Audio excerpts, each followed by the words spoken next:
सबसे पहले मैं एक सदियों पूरे घर में रहता हूँ, जिसका मतलब है कि मेरा घर कम से कम 100 साल पुराना है, अगर उससे भी ज्यादा।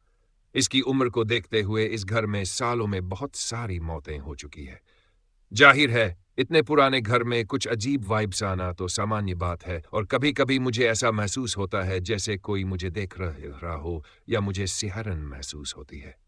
एक रात जब मेरी पूरी फैमिली सो चुकी थी, मैं हमेशा आखिरी में सोता हूँ, मैं नीचे बैठकर टीवी देख रहा था, तभी मुझे थोड़ी बेचैनी महसूस होने लगी।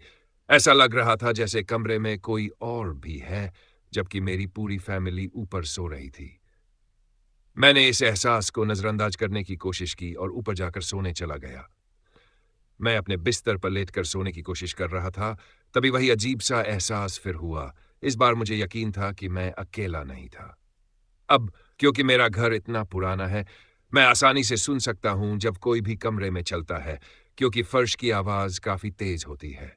जैसे ही मुझे वह अजीब सा एहसास हुआ, मेरे बिस्तर के पास वाली फर्श की पट्टी में चरमराहट की आवाज आई। लेकिन ये यहां नहीं रुकी। यह आवाज बिस्तर के पास से कमरे के बीच तक और फिर मेरे कमरे के दरवाजे तक पहुंची। जैसे ही यह आवाज दरवाजे तक पहुंची, किसी ने उसके दूसरी तरफ से जोर-जोर से दरवाजा पीटना शुरू कर दिया।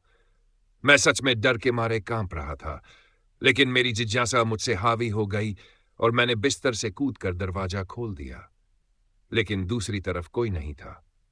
मैंने चेक किया कि क्या सब लोग अपने-अपने कमरे में सो रहे हैं, ये सोचकर कि शायद कोई मुझसे मजाक कर रहा हो, लेकिन वे सभी गहरी नींद में थे। अब मैं बहुत डर चुका था, लेकिन मैंने सोचा कि और कुछ नहीं कर सकता, इसलिए मैं फिर से सोने चला गया।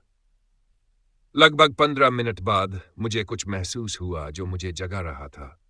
मेरे डर की पराकाष्ठा यह थी कि मेरा बिस्तर जोर-जोर से हिल रहा था और कमरे की सारी बत्तियां जल चुकी थी।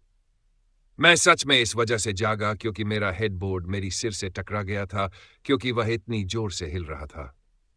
जैसे ही मुझे समझ में आया कि क्या हो रहा था, वह सब अचानक रुक गया और मैं अपने शांत कमरे में अकेला बैठा था और सभी बत्तियां जल रही थीं। बिना शक, उस रात मुझे फिर से सोने में बहुत मुश्किल हुई।